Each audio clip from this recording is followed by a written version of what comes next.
does a little, they encourage you to come by and pick up a notebook, and I think they go over some of the legal aspects of ODC. But as your contractor, and we hope to remain that for a long, long time, we wanted to invite you over, meet the team, talk a little bit about our activities, introduce you to a little bit of what we do. We've got a busy week this week. Your economic development team, we've got a company coming in today for a site visit. They're going to be here until Thursday. And if you've ever had a team of people fly in from another part of the country and you're in recruitment mode the entire time they're here, but when they get on the plane Thursday and leave, you're exhausted.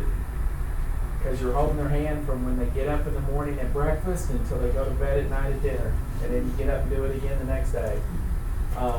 It's great while it's going on, but as soon as they leave, it's like, I just want to go home. And we've got scheduled, and some of y'all will get late invites today to some of that because we've been trying to line up some things. We've got some lunch and breakfast and a dinner meeting scheduled in the next couple of days. There's some logistics that go with that because we don't want a quorum, which if the city hadn't already told you what that is, you will learn it. Obviously, a board of 7, you can't have more than 3 anytime in the room together if it's not posted. But we like to put our projects in front of board members as much as possible. This particular project, we have signed an NDA. And so we operate, hopefully y'all will too, that the board is under that. But it's a significant project, and I'll mention a little bit more about it as we move along later. But what I would want to do at this time, and we can start at the esteemed head of the table, but maybe go around the room and introduce yourselves and your role here today. And I caught him while he was chewing. It'll be worth the wait.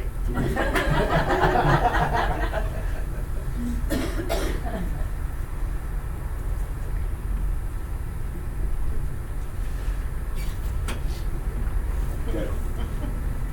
I'm Tim Edgman with Higginbotham Insurance, and I served on the ODC board before, and it's one of the boards that I enjoyed serving on more than anything else.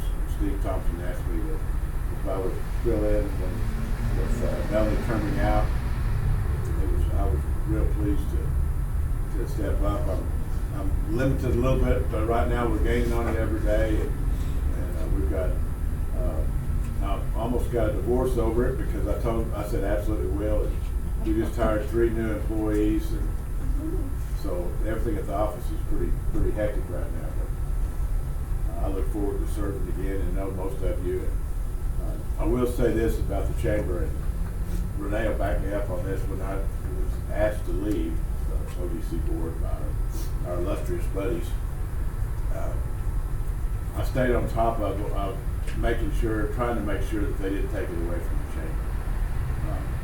I can speak from experience that around the state and the nation, we're probably one of the best development corporations around.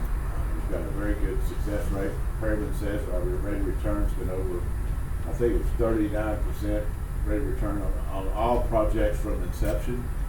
I don't know how Lucero affected that on that, but it's still got to be a good number. And the Nacero project was a fantastic project. And as Ray Perryman says, when you get those, if you don't get it, you get a fruit basket at best. I mean, because you either win or lose on those, and we win on most all of ours. I think I'm only involved in 2 that didn't go exactly how we wanted to. But you got to get your name out there, and you got to get out there and get exposed to be successful. I'm interested to see what we're working on now that I haven't been abreast of that. But I do say this chamber does a fantastic job. In my opinion, we don't want to take it away from the chamber. It's not broke, don't fix it. Let's keep going. And I will say that I served almost, I think, 3 or 4 years, and the Development Corporation Board we've got now that we're fixing to do is probably the strongest by far than any that we've had before. I think we've started, when I came on, I didn't have no experience in it. I wasn't in compliance or anything else. I think we started bringing people up from compliance. I think Peggy's been on compliance. Thomas was on for a short period of time. And Gavin is, I think he was on, so we've got another attorney coming on since we lost Melanie, so I think it'll be a fantastic time. I'm looking forward to it. All right, well, thank you, Tim, for those kind words, and I'm going to tell you a little bit about the chamber in just a bit, but I'm Renee Earls, I'm the President and CEO of the Odessa Chamber of Commerce.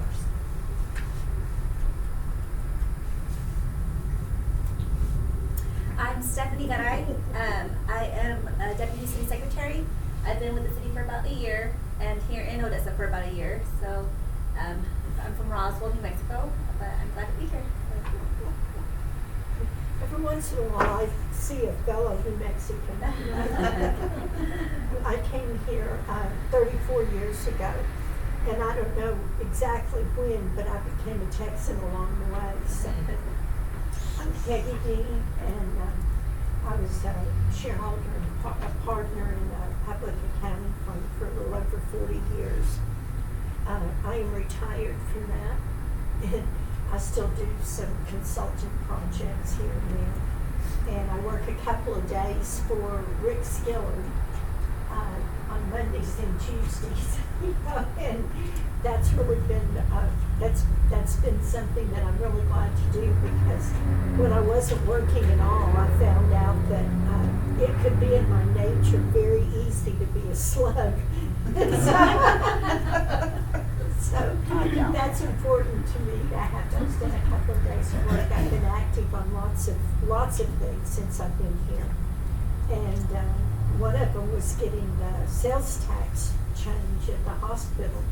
I forget how many different groups I spoke to, but a lot. We all did, trying to get that sales tax for ODC. So I've never been on ODC. I've been on compliance for quite a while, 2 different stints, and I've chaired it for the last several years. And so I have a pretty good understanding of how it works, but I can tell you that I love Odessa, and I am, for the first time in a while, I am really very hopeful and feel very joyful about where we are and what we can accomplish. And I think ODC is a significant part of that. So. And the other thing is you serve on the council, so that's yeah. So you've had the compliance side, the council side, and then the board piece. Right. And I will tell you that I probably maybe with notwithstanding Thomas, I don't know, but I don't think there's anybody that loves numbers more than I do. So, thank you. I'm Thomas Blackstone. I'm a lender at Prosperity Bank across the street. Been a member of the chamber for a long time. Served as chair there and served as chair of OIBC. Was on the compliance committee for a short time. Just want to see what we can do to develop Odessa. It's always been a thing for me. It's like, how do we grow? My name is Ronnie Phillips. I'm pretty much a lifelong member of Odessa. I was born in Crane, moved here about 10 years old.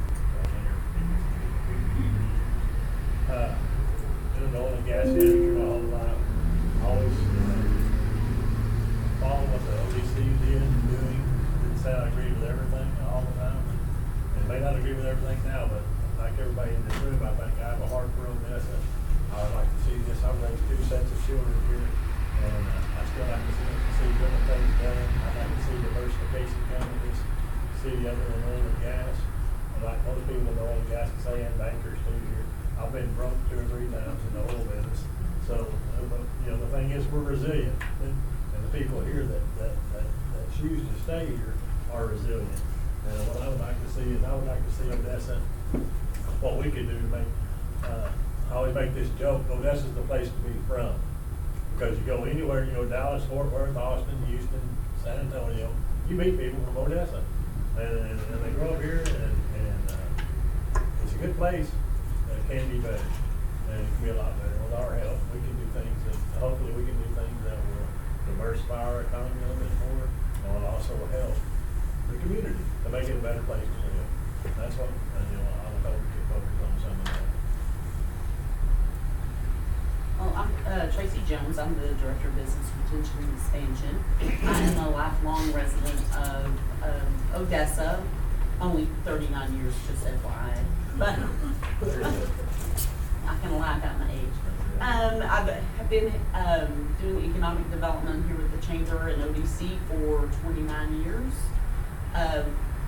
Started out as research assistant a long time ago and worked my way up. Love Odessa and just want to continue to see great things happening here. I'm Lindsay Simpkins. I've been in economic development for 2 years. I do the marketing and social media for ODC, and I was born and raised in Odessa. I'm Kathy Vaughn. I'm in economic development also. The economic development specialist. And that means many things I'm thinking because I do a lot of different things, like minutes for meetings and the reports that you get with Tom's hanging on them. He really doesn't put those together. But he looks good, doesn't he? Anyway, I've been at the Chamber 22 years of that, and 18 of that was it's been in. Before I started at the front desk and never knew what a Chamber of Commerce did until I started working here. We do a lot of good things. I'm David Butan. I've been in economic development in Odessa since before ODC was even created. And served on the compliance committee, served as chair. I served as the ODC board chair. And I had 3 different careers, one in supermarket business, one in convenience store business, and one in banking. And then I'm retired, have been for about half a dozen years now.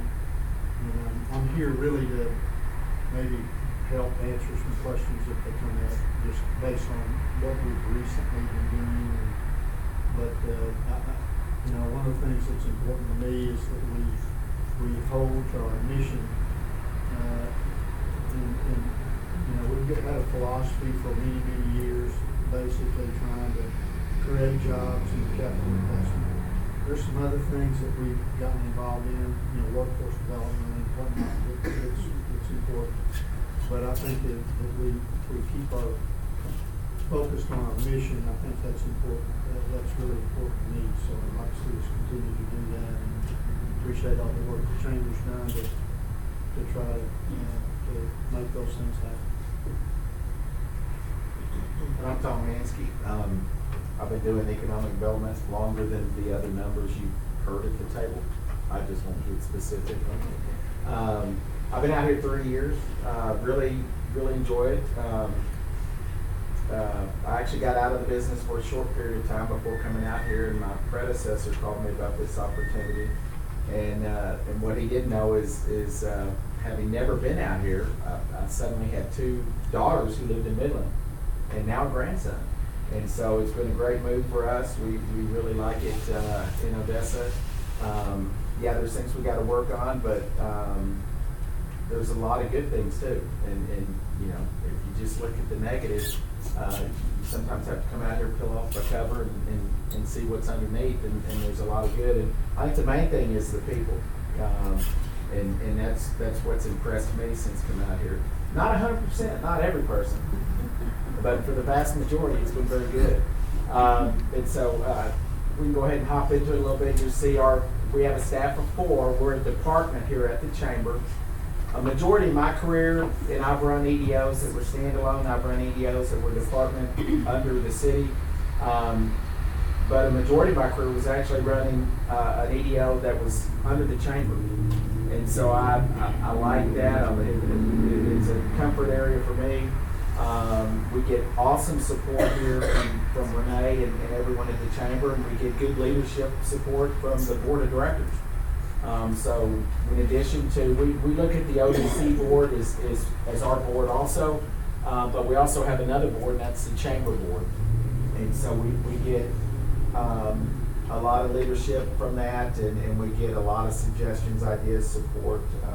Those of you who know Thomas Blackstone, he is willing to share ideas, aren't you, sir? Yeah. So, and a little bit about our history, if you go back, can you do another slide?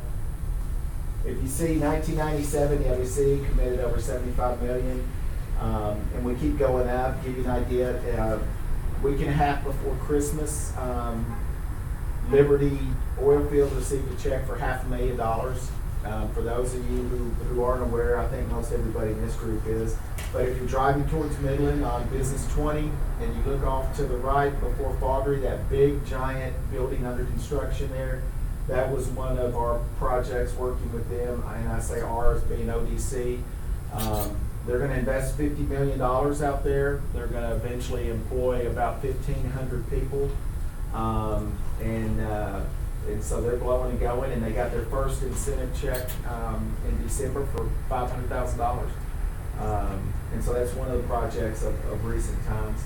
And if you see, one of the things you'll hear people talk about, well, corporate welfare, this or that. The community voted the 4A sales tax in place.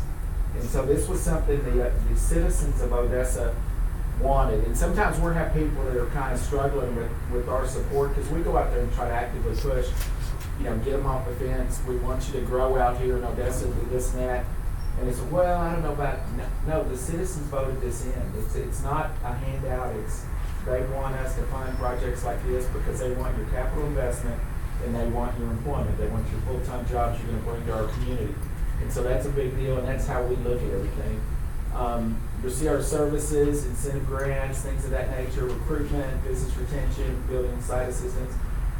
We're like a lot of chamber EDOs.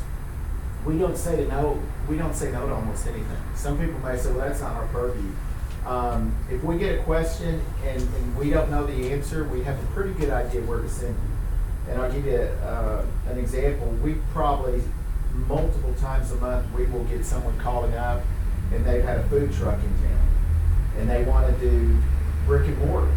Well, 4A really doesn't support restaurants. And so we explain to them that, but then the next question we might ask is, do you have a business plan? 98% of the time they say no. So we tell them to go to Tyler Patton with the Small Business Development Center, who they, chances are, had no idea existed. And so that may not be a big thing, but I can't tell you the times Tyler's come back to us and said, hey, by the way, they reached out to me. We were able to help them with a business plan. This one may actually work out into something.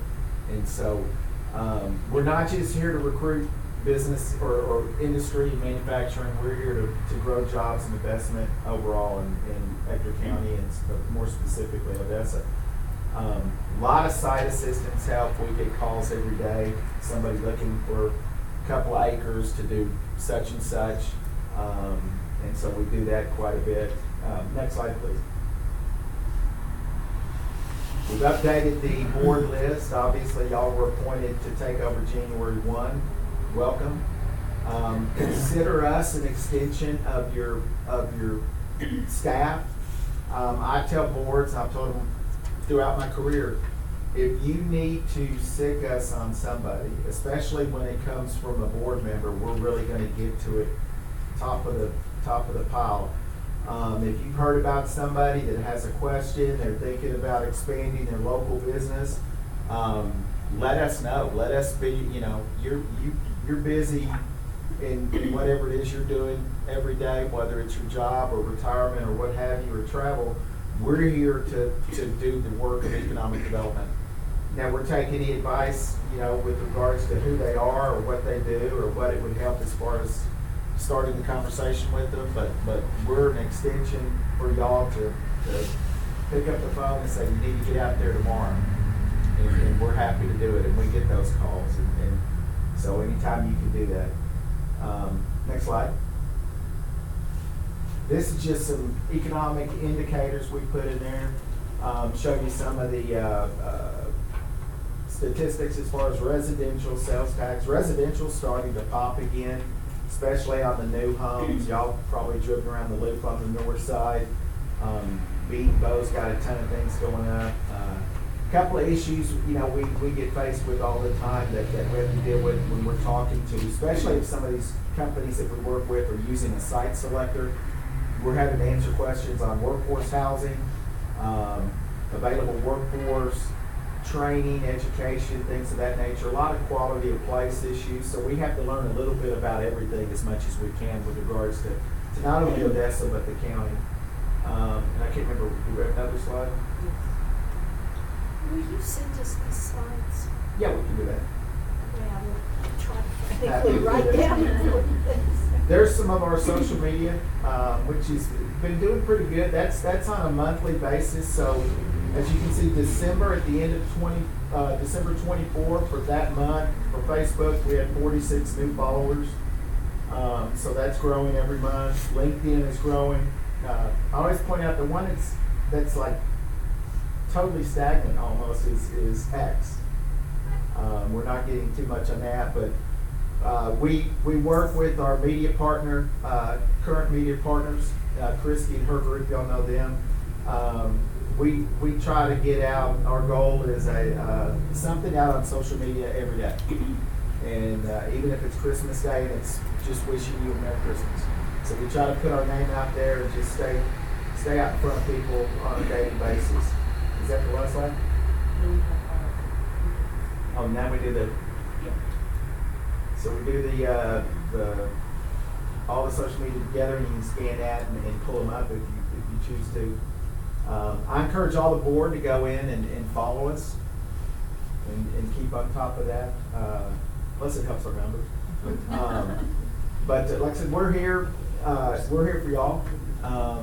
And as your contractor, if there's ever something you deem an issue, I encourage you to reach out to Renee or myself.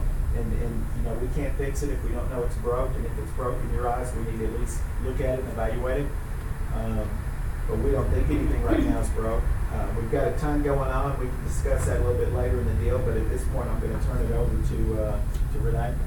I'm gonna stand up so I can see the end of the table here. I won't talk long, but when you hear Odessa Chamber of Commerce, we are unique. Every chamber in every community is set up differently. We think that we're set up the best possible way. We just celebrated our 90th anniversary. We're going into year 91. And the chamber has 3 different departments.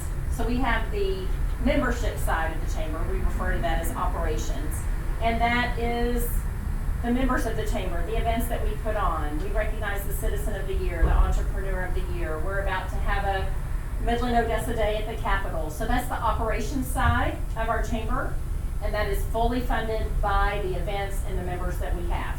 So it's self-sustaining through that.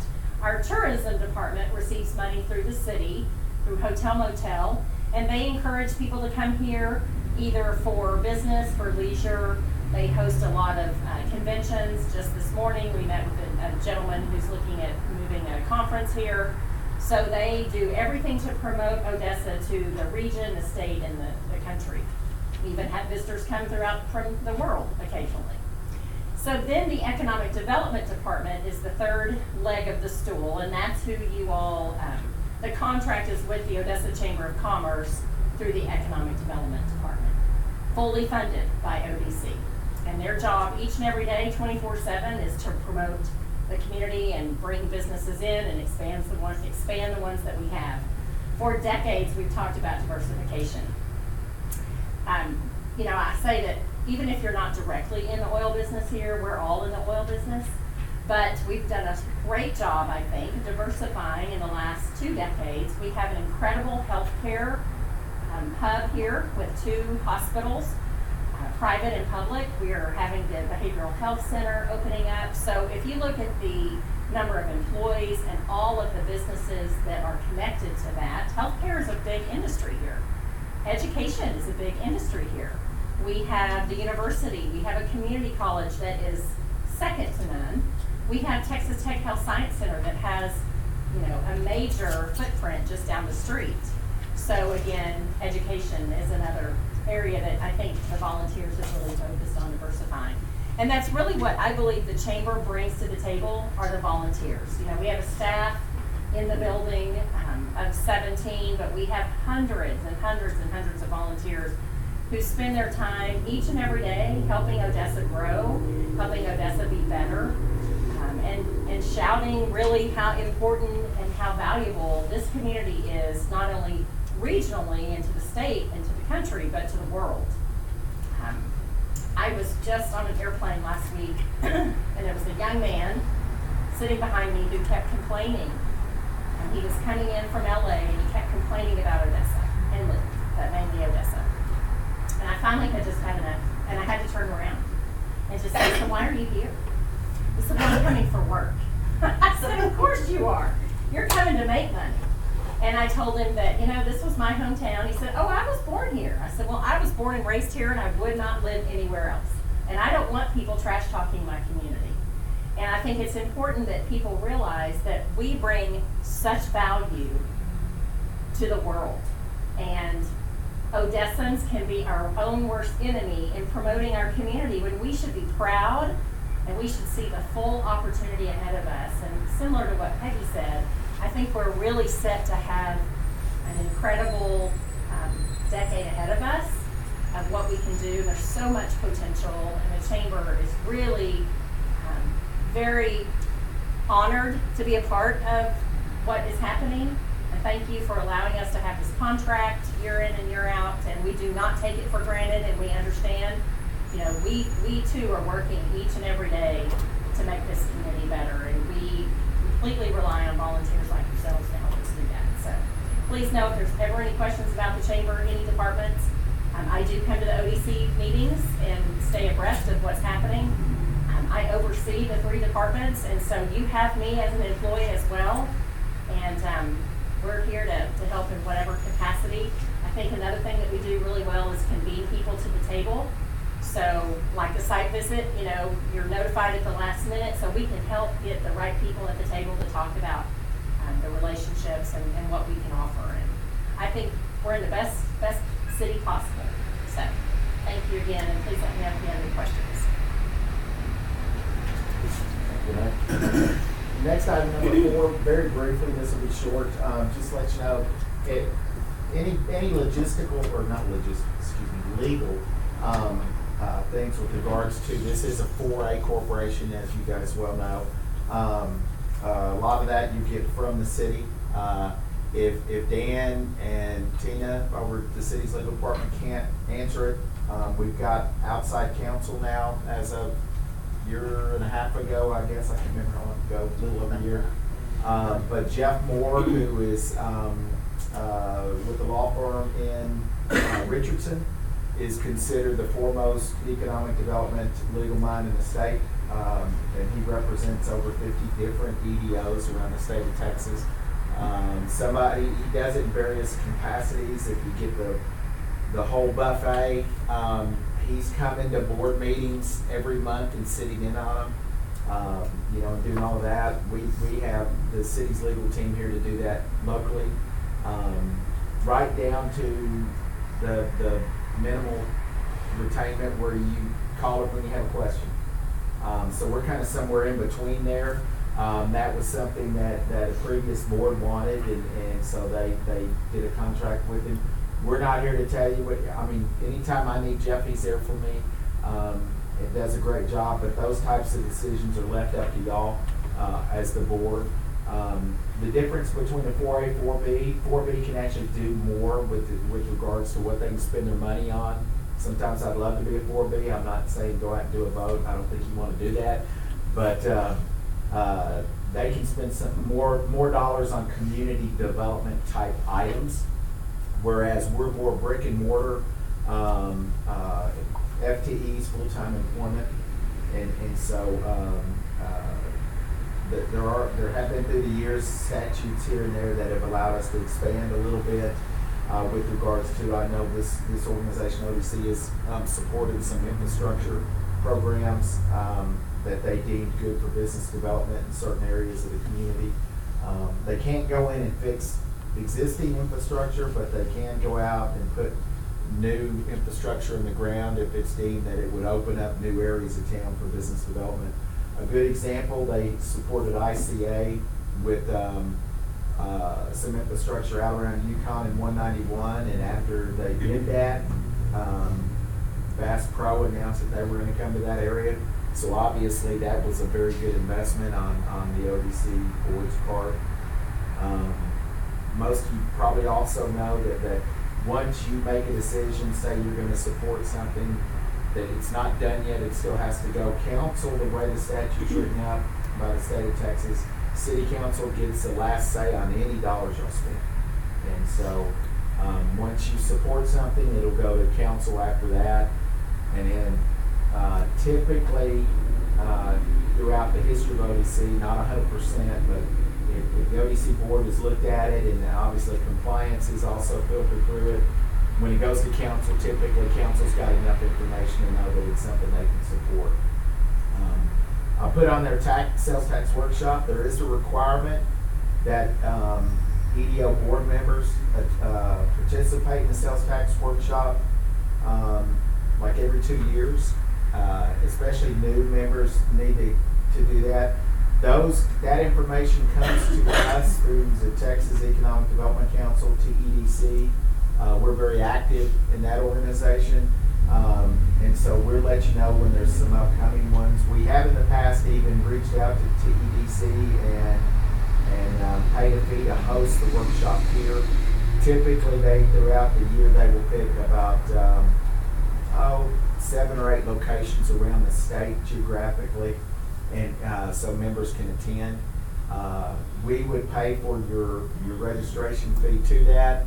If it was something that you had to travel to, we typically pay for that. And I say it's out of we budget that in our ODC budget each year. It's very informative. We August of 23, I guess, or 24, August of 24, we hosted one here. Actually, we brought in Carlton Schwab to come up and do one for Odessa people. Had good attendance, and it was a good program. And for those of you new to the actual ODC board, it'll be a good eye opener. Pretty good. City staff and some council members also go through it. If you have dealings with economic development, typically they recommend that. I know Dan and his team have gone through the program multiple times. So, any questions on that? I know, Ronnie, you're existing, although you came in fourth quarter of last year. You haven't done the workshop yet. No, Okay. And you'll let us know. I'll let you know. Your schedule. Yeah.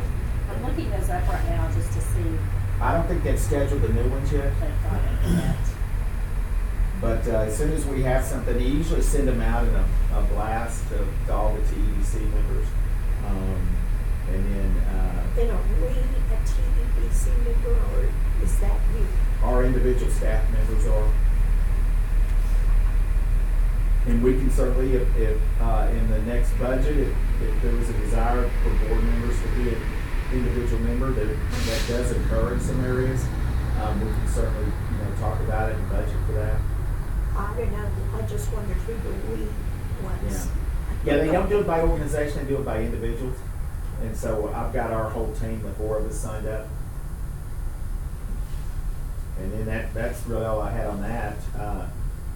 Next, I was just gonna mention activity reporting. Let me make. Yeah, I'm sorry, go ahead. Just a real quick comment, just a clarification, I wanna make sure, and Peggy can speak to this a little bit more, in more detail, but I think it's important to understand, the compliance committee and the function of the compliance committee, because we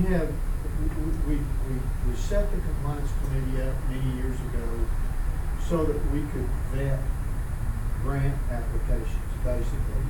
In general terms, you have a company that makes an application, whether it's an expansion or a relocation, whatever.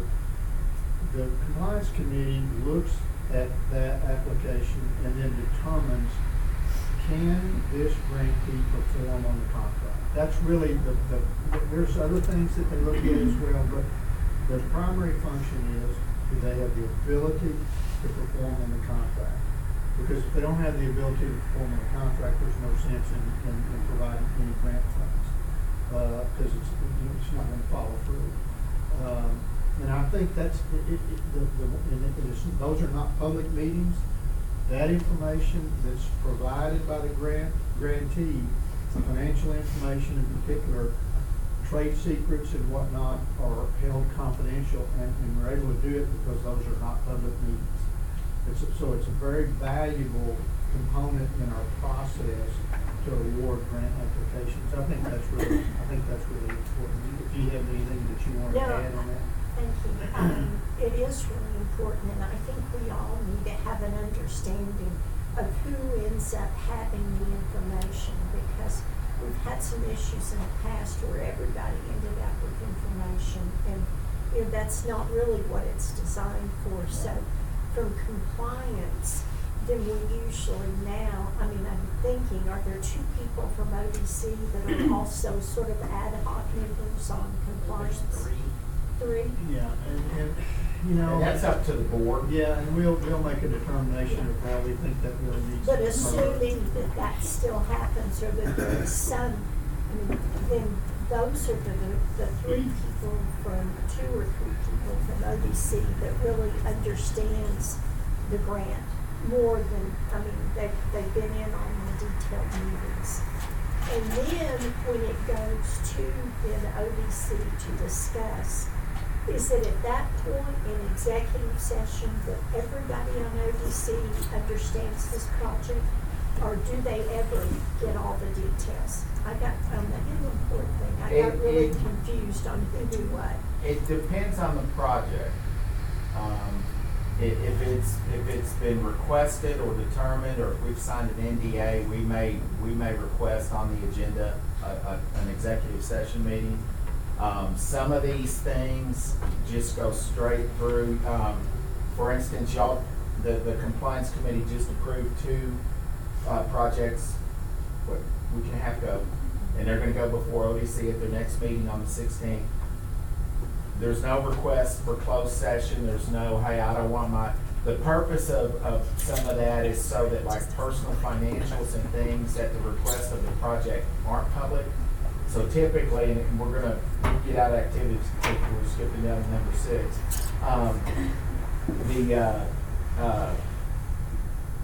Typically, Tracy will compile she puts a lot of the scoring in the matrix. It kicks out like a score of low, medium, high on what the recommended or what makes sense economically to invest in it. And we always mention that is a guideline. That's not, this is what you have to do. And then she'll compile that in a packet. We hand that out to compliance at their meeting, and then we tell them at their meeting that we're taking those up at the end of the meeting. And then we keep an original for us, and we put the others in our shredder, or the shredder container. And so like David said, a lot of people just don't want that information all over the street. It's not like there's anything Peggy, the way I would answer that question is, I think if you just have a typical, straightforward, our company is going to expand, or we're going to relocate. We're going to create X number of new jobs, or we're going to retain X number of jobs, and we're going to create a certain level of capital investment. Once that goes through the compliance committee chairman would typically come before and make a recommendation that says, we believe that this company has the ability to perform on an agreement. That agreement's going to include the creation or the retention of X number of jobs and the expenditure of X amount of capital investment. They have the ability to perform on the agreement. We recommend a grant amount of X number of dollars. And that's really it. And once that goes into the package, oftentimes there are questions that come up from those board members who have not been to the compliance committee meeting. They can pick up the phone and call Tom, call the chairman of the compliance committee if they want to get additional details on it. That to me is the appropriate way that it works. If indeed it's a really complicated deal, then we may go into executive session to review those complications like the board. And that was, that's been one of the more unusual deals that we've had lately, so it's certainly not the most. A lot of it. But we have had several requests this last year that really weren't exactly the matrix. Yeah.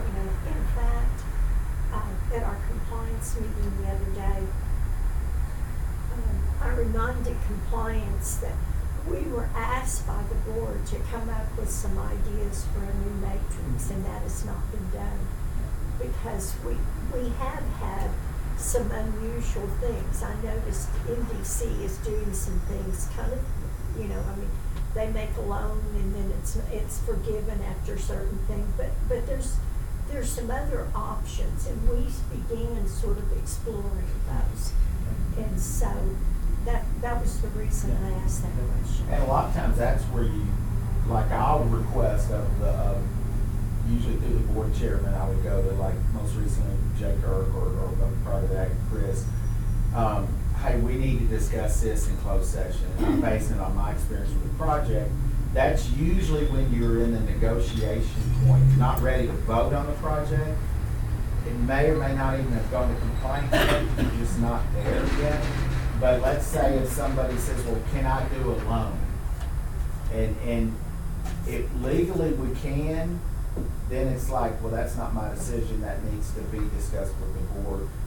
If it's a situation where legally we can't, it's real easy for me to say, well, no, I don't believe ODC legally can do that at that time. But if it's something where, we might be able to be creative and do this, but that's a board decision.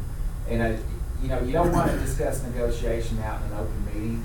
And so I know the ODC board here historically has not met in closed session a lot throughout its history. I know of some EDOs that meet in closed session every single meeting, and then the meetings they call in between the regularly scheduled meetings. So they're all different. It just depends on the projects. Well, I just would have an understanding of when you actually talk about it, because I know the Singapore thing is different. But so from that point, after you decided yes in ODC, then is that recommendation then taken to the city council, and do you go to a workshop to explain the project, or is it just a ropes up and dope, here's the project? The way Tina explained it to me, the workshops are used to filter things for the council. If ODC board has approved it, council considers that the filter. So it goes straight to their regular meeting agenda. Well, the reason I ask that is because one of the things that came up in the elections is that, one of the things that came up, and I've had people ask, and some of our new council members have even asked, is that they felt like, some of them feel like that they don't just want it to be presented that this is the deal and this is how much it's going to cost. And so if they want detail about the deal, I'm just trying to understand the process. Because I know a couple of them feel real strongly about, at least in this initial thing, wanting to understand everything everybody's doing. So is this something then that, like these two that we have now, they're pretty ropes opened up. But they may not be ropes opened up to the three new council members. In my opinion, looking at Commissioner's question as well, but in my opinion, once it's been through the compliance committee and there's a determination that they have the ability to perform on the agreement, then I think there should be a nice, tidy little one-pager that describes, here's the company, here's what they do, here's the jobs that are gonna be created, here's the jobs that will be retained, here's the capital investment, and that's it. If they want more information, they're kinda like the ODC board, they can contact the board chairman, they can contact Tom, and try to get more information than that. But to my opinion, if they're trying, if a council member is trying to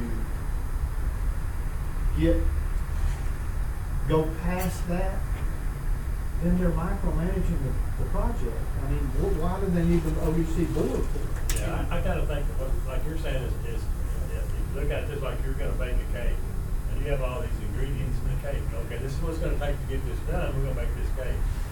And then what it seems like, both saying is, they don't need to know how the flour was made, how the music was covered, they don't need to know all this stuff.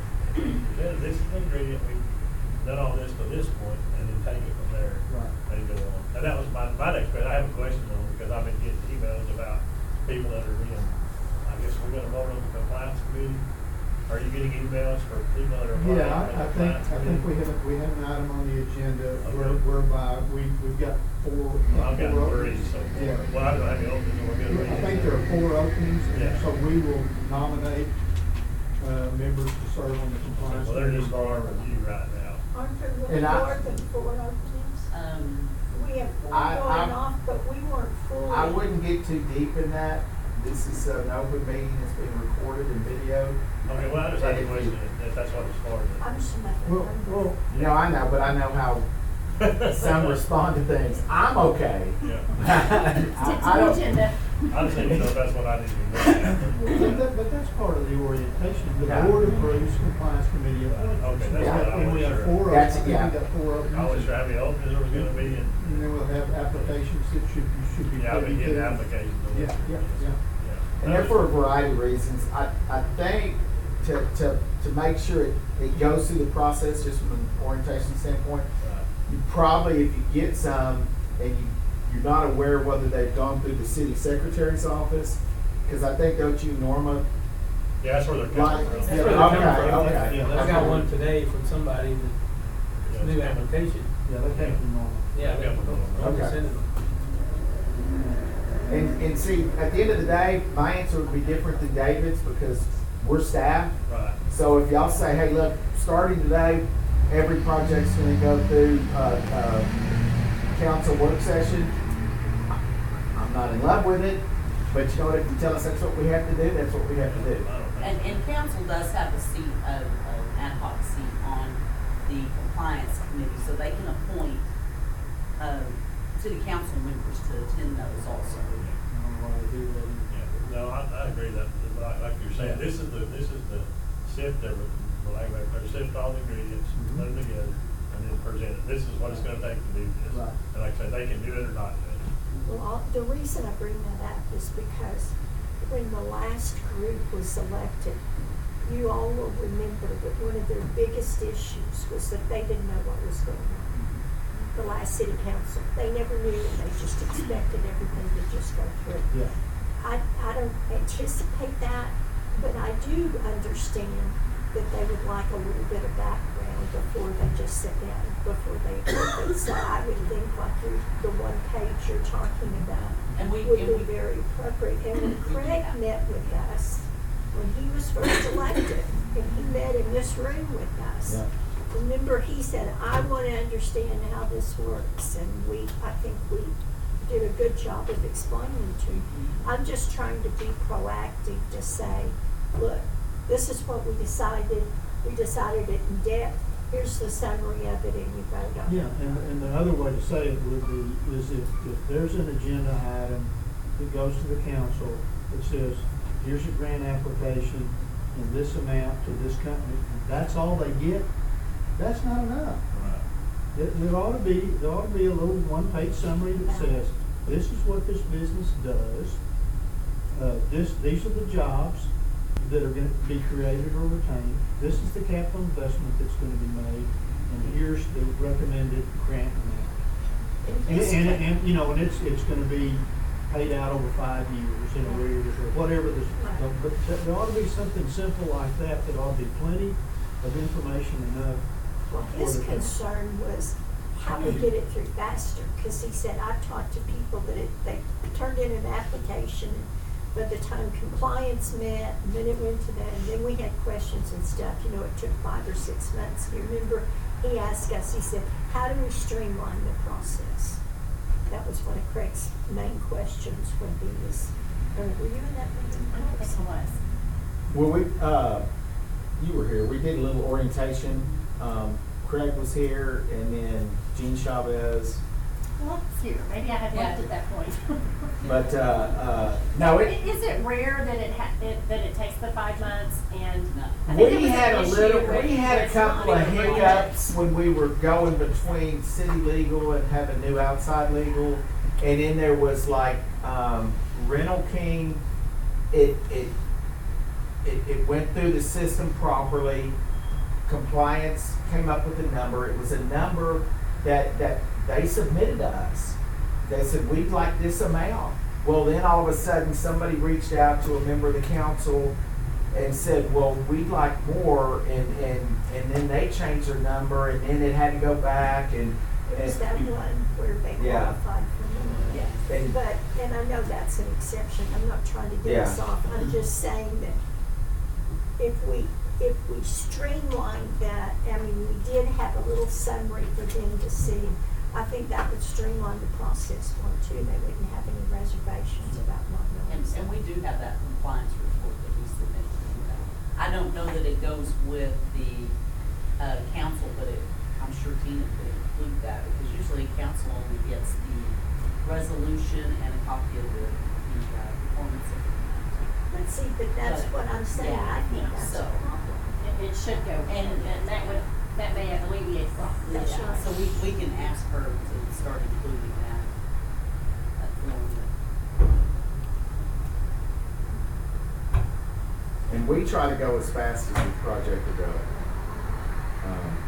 And, you know, a lot of times the projects, and we explain it to them, you know, you've got a post meeting 72 hours in advance, you know, so we have to have everything in, because we have to get it to their office. City legal should have probably already signed off on it.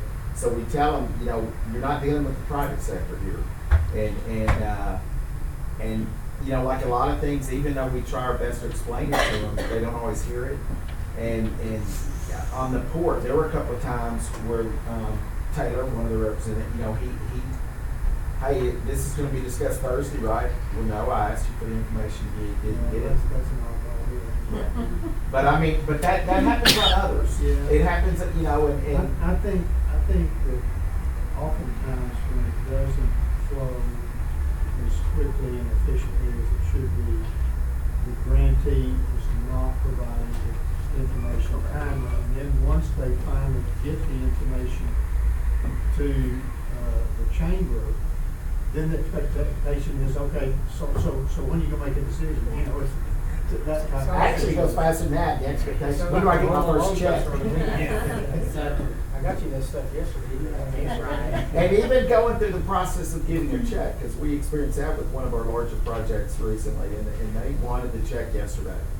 And I shouldn't say this on video, but I mean, at one point I want to go, why don't you pull your contract out and read it and see what dates you qualify for to get your first payment, because you're not there yet. And so, but you have to be nice. And so, and it's, you know, we all do things and miss stuff. I miss emails, and it occurs. So, That's fine. I just wanted to understand the confidentiality and what the process, when information that is confidential gets handed up 3 different times. I just wanted to understand that. want to touch on the matrix, we think. Yeah, we can. So this from here is just the guidelines on it, on the matrix. You've got, the way we do the breakdown on the job, the annual salaries. This is the factor that's applied to that. It gives us a base benefit so like this is what our, and I do have a matrix that you can bring up too, but this is like the sample of the matrix. You've got your annual salary and the factor that is applied to that gives you a base benefit, and then the annual payroll is multiplied by the number of jobs. And then we put it down in a second part of the matrix, and then your base benefit then is cut down by anywhere from 30 to 60% is what we offer as far as grants. Who decides And that? At 30 to well, that's 60? the compliance that it does, and that kind of depends on, well, and we have had board change that on one or two occasions. But it's based on the type of project it is. It's subjective. You know, if it's say an oil field related project that's not, bringing really diversification or anything like that, sometimes they just do the 30%. For the most part, 45 is what they usually fund at a level is 45% here over the last few years, just because we've had some good projects. And then if we've had several that they've funded at 60% because of the fact that it might be a little bit of a diversification project. It's not just strictly oil field. Like with say one of the distribution centers, we funded that at 60%. There is also a factor for a specialty project or something that they can add an additional 1.25%. Now, these are just a guideline. Normally, we don't go outside of this guideline, but it's just a guideline. I think it's important to understand too, this information is not public information. Right. This is basically what we consider at ODC and the city of Odessa as a trade secret. Right. Because we utilize this to compete with other communities and whatnot. So this information is not made public. This was developed a long time ago in an effort to understand, to put a couple of things in perspective. And just a consensus that we got to that said, okay, this is as close as we think we can get to understanding the return on investment. Plugging in what ad valorem taxes are going to be accumulated by the city of Odessa based on the grant that's awarded, what the impact is for the jobs that are created, and again, I think it served us very well, and it's. If I had to back into exactly how we got here, I don't think I could remember. No, I mean, We've utilized it for a long time. I thought it was a very good effort to try to capture how can we, what grant funds will give us the return on investment that we're looking for with regard to jobs being created and capital investment. It's been tweaked a little over the years, but in fact, they changed the funding level of the 30 to 60% when we started the capital investment part. But you want to go down to that part? Because that's done a little differently. Okay, so this is again your base benefit. We put it in there and do the funding levels, and it gives us the funding level. And then that's what the job, it's funding per job. I These was are. going to mention real quick, when Peggy mentioned about the ODC board asking compliance to maybe look at it and whether or not it should be adjusted. Right. I think it was on the factors between, right now we get a heavy emphasis, we lean heavily on new jobs. But a lot of these new energy projects that are coming around are less new jobs and really high CapEx. And I think the board, I don't know, a year ago maybe, David, when they mentioned it, they were wondering, should we look at adjusting the factors to provide a little more incentive towards the CapEx and a little less towards the full-time employment? Or it wasn't even so much a full-time employment, I think it was the retention jobs, wasn't it? Peggy?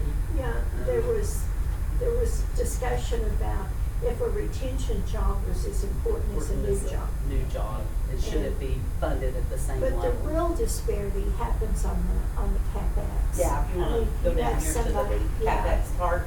Yeah, So, It's right here. Yeah, so that, a little bit further. So, I know that laptop mouse is awful. Okay, right here's good.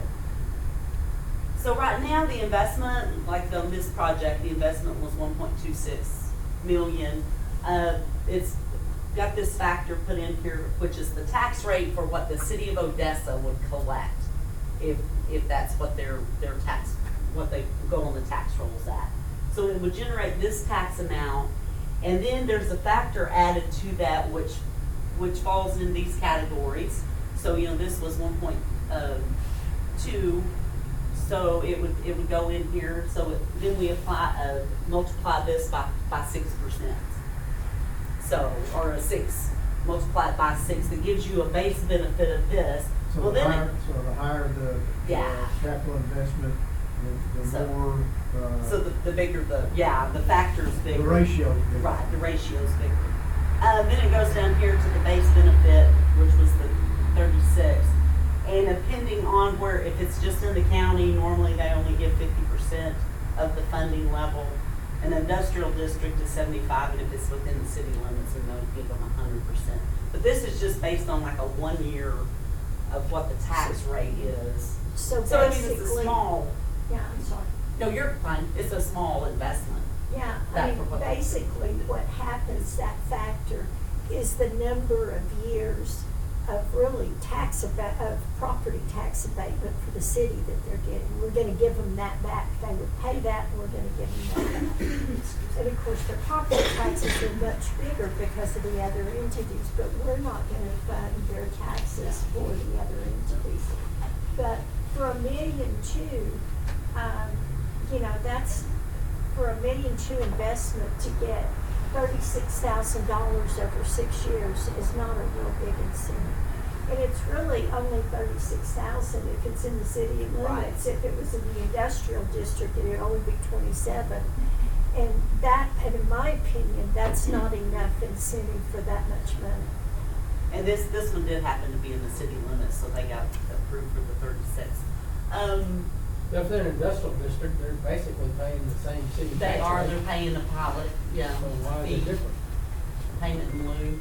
It's just the way Most But they set it up. most communities use industrial districts as an incentive. This one does not.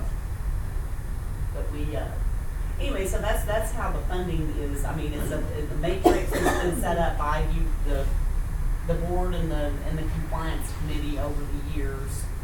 They've tweaked a few little things, because used to we didn't do any kind of a CapEx grant. But that started like around 15, I think 2015, or something like that. They passed that. You know, big projects, you know, we've had a few big projects that were $1 billion projects. Yes, sir. You know, they're gonna qualify for like 20 million though, just the CapEx alone. Yeah, well, Not the that we Sarah give that was, much I money. mean, anything over $20 million, we don't have, there's Yeah. nothing there. No. You basically just, it's kind of a, Yeah. what do we think? Right. What makes sense? Yeah. You know, that was a $7.5 billion project, and the incentive, the grant was $20 million.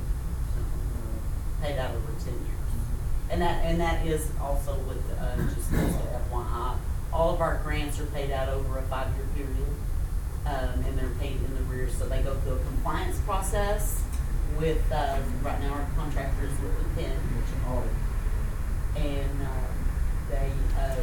they just verify the numbers, make sure that they're in compliance with the number of jobs they said they would create, their annual payroll, and any CapEx that they said that they would create, and verify that with receipts. That is a compliance process. They send that over. If they're in compliance, it automatically just goes straight to the board for approval. If there's some questions on a few things, then we take it back to compliance for them to look at to see what exactly the problem is, you know, where they're And in. there are unusual And we do, things yeah. that happen, like the food bank. You know, their agreement said that they would get X amount of new jobs. And they didn't get that many because they couldn't find people then. But their FTEs were way more than that because they were having to pay so much overtime because they couldn't find enough people. And so that was an exception. I mean, it's, so those kinds of things have different little idiosyncrasies happening. Again, that's another valuable use of the compliance committee to evaluate that, you know, with some financial minds, if you will, to understand, you know, what makes sense and what's fair.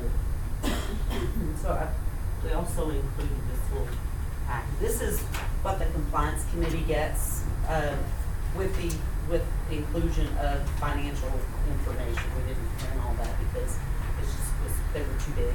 So they just have a little cover letter on what the project is, a copy of the matrix for that project, and then, the application and all the financials. And these happen to be the two projects that are gonna be in our. Yes. When it, At our meeting. and then I should have put a copy of that little one pager, and I didn't even think that this morning. But there is that little one page report that we developed, you know, that we put in the numbers for the jobs, and has, I think, the NAICS code, has a place for the NAICS code, and a little bit of brief description of the company and what their project is. That's included, along with their, performance agreement, and then I think they usually include a few pages, the matrix and a few pages of the, application. They just don't usually include the part where it has the breakdown of the jobs, just because they, you know, again, we don't want to put out their payroll information. But like I say, most of that has a total payroll, we just don't put it broken down on that cover sheet of what that would be. And I think it's important to realize too that this is what they say, and then compliance, it is up to compliance to be sure that these numbers are backed up with financial statements and with outside information. You know, the fact that they say they do 500,000 in sales is one thing, but we need their financial statements, right, Thomas? Oh, you trust everything they say? So- Yeah, that. Yeah, So- it's being recorded. And that's one of the reasons that sometimes the turnaround is a little bit longer, is because if they don't give us everything to back this up, then in compliance, we go through these, and then we make a list of what Tracy needs to go back and get. Yeah. And then she gets it, and then we have to call another meeting, and then we go through, I You mean, know, a lot of so- times, I think that underscores again, the work that the compliance committee does is, if the financial information that they're looking at raises questions, you know, then they ask those questions. Well, they may get the answers, and the answers may raise additional questions, so they continue to ask. So sometimes it takes a little bit longer just because it's complicated, or the information just continues to generate questions. And we're trying to get it right. I think again, that's one of the values of the people who serve on the compliance committees, that they delve into those issues and try to ensure that we're not gonna make mistakes. The funny thing about it, Yeah. Right. the funny thing about it, it's usually like the small local that's hard to get anything from them financially. You know, with Liberty or Oxy, they shot us a link to their SEC page, and then you click on there and you're like, whoa, what is this? You know, I need Thomas here to help me. But it's you're inundated with information on the big boys, but it's usually the smaller local ones. They might be doing an expansion, and they just, you know, they don't want to share. They don't want to share their financial information, and you don't get that. That's why we But the usually other have to side- assure them that it doesn't go past the compliance Yeah. committee. In fact, one of them that I've talked to these is, and you have destroyed all of my financial information. It's like, yes, we have, so. And that's true, they don't wanna give it out sometimes, but the scarier part is a lot of our applications, they don't even have that kind of Yes. information. Yes. And so then you're really assessing, we always have a fallback, because we pay in arrears. So if they didn't do what they were supposed to, they haven't actually been, we carved down a hold on that money, but we haven't paid them. Because they haven't So heard. we always have that little fallback, but there's a lot of people that really need financial help that really don't have their money to stabilize. You know, you see the first form, all of those contracts, those grants were not paid in arrears. No, Yeah. upfront money And you got is burned, Right. on one big one. large one. So, we Yeah. typically pay in arrears. Every once in a while, there'll be a situation where you don't pay it in arrears, but those are pretty special. And there's some, Usually a reimbursement some type thing. reason to do it that way. Yeah. But for the most part, it's paid 5 equal payments over the 5-year period after compliance review. Thank you, Tracy. Well, we'll mention back to the sales tax, Renee was able to find it, apparently they hadn't sent me the link yet. We may try to schedule something sooner because the most recent workshop period is actually the closest one, and that's in Lubbock, but it's not until August. Looks like they're all the The last, quarter of. yeah, which is, so. they usually have at least one. I may see if we couldn't volunteer to hold one. Probably not all expensive to have them here. I think we just had to pay Paulton's travel expenses. Well, there's a little travel and a fee, And a fee. but yeah, we're certainly looking We at that. could see if we open can it do up and, I mean, we might be able to recoup some of that if, and our tourism department can help with that. They can promote it as a workshop for the region, because there may be some people in the area who Yeah, would we've want to come. done them here. I don't think anybody will come Yeah. from Midland. They I don't don't go- think so. I they don't don't go think by they those have terms any anyway. rules. Yeah, they don't, their Well, terms they are don't follow the different. rules. They don't pay attention. Yes. Some of the things they. Monahans, Pecos, Fort Stockton, they Yeah. might eat that up. Yeah. I have to say, there have been times where there's an article in the paper and they talk about a project that they did, and I'm reading it and I'm like, how did they do that? And so, at our last workshop we did host here, that one in August of '24, Carlton made the statement, because somebody asked the question, how does Midland support some of the stuff they do, the way they do it? And he looked at him and said, well, there's no economic development police out there. And so really, it's up to a community to police itself. And if and I think you may see some of that with the hotel project they're trying to do, because I'm hearing people questioning how they're doing what they're doing. But I mean, that's on them. But with that, I know we're getting a little late. I won't get really, I give you the activity report at the meetings and discuss a lot of our activities. And happy to answer any questions about those you may have at the meetings. If there's anything you feel like you don't know or you left off, please let me know. I don't want to keep y'all too late. And when Renee said we're 24/7, we pretty much, she didn't lie. You can reach us via our cell phone anytime. Just ask Tracy. I've called her many times. The financials that we get, they typically are delivered at the meeting. And there is a pretty detailed section with regard to all the projects that have been approved and are ongoing.